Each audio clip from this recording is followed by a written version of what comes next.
Welcome to The Explainer, where we break down influential ideas. Today, we're digging into a classic sermon by Billy Graham called Choices We Make to really understand its structure and how it builds its powerful argument. Right from the very beginning, the entire sermon is built on this single verse. This is the cornerstone for everything that follows. It immediately sets up the central theme, that making a choice isn't just an option, it's something you have to do. Okay, so let's dive into how he actually frames this. What he does is he takes this ancient story of the Israelites having to choose between their idols and God, and he holds it up like a mirror to what he calls life's most critical and personal decision for us today. So Graham's first big point is that this choice isn't optional. He presents it as this urgent, unavoidable reality for every single one of us. There's really no sitting on the sidelines here. He's not just giving a history lesson. He's presenting this as a timeless, deeply personal dilemma. The world has changed, yeah, but he argues that the fundamental choice we all face remains exactly the same. And to really hammer home the urgency, he uses these proverbs that we've all heard a million times. It's a really clever way to argue that delaying a choice is, in itself, a choice. And it's always one that comes with consequences. Not deciding is deciding.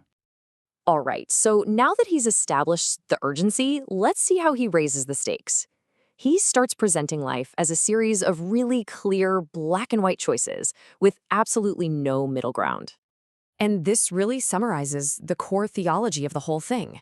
It's this stark contrast, right? Two ways, life or death. Two masters, God or yourself. And ultimately, two destinies, heaven or hell. It frames the decision with incredibly high stakes. But, he argues, making this choice isn't always so straightforward. And why is that? Well, because modern life is just filled with distractions, which he calls subtle forms of idolatry. Let's take a look.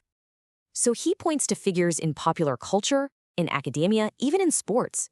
He suggests that these people can subtly, almost without us noticing, take the place of God in our hearts and our priorities.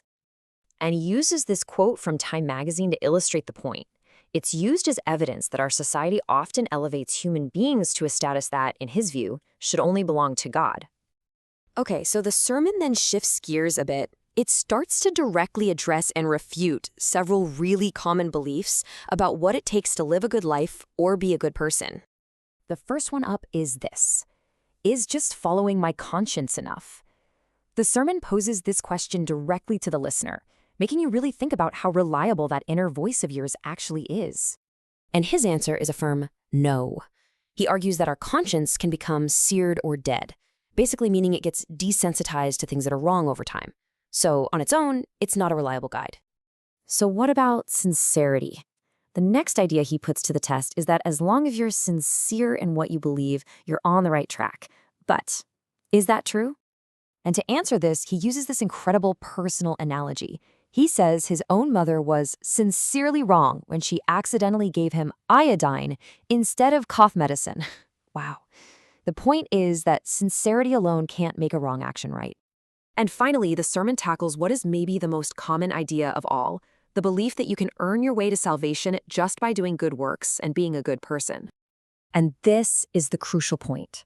According to this theology, salvation isn't something you earn at all. It's a free gift from God that you receive through faith. It's not based on your efforts, and that's a real game changer in this line of thinking. So the sermon starts to come to its conclusion by stressing that this decision, this choice, has to be made individually, and it has to be made without delay. He really reframes inaction here. It's not neutrality.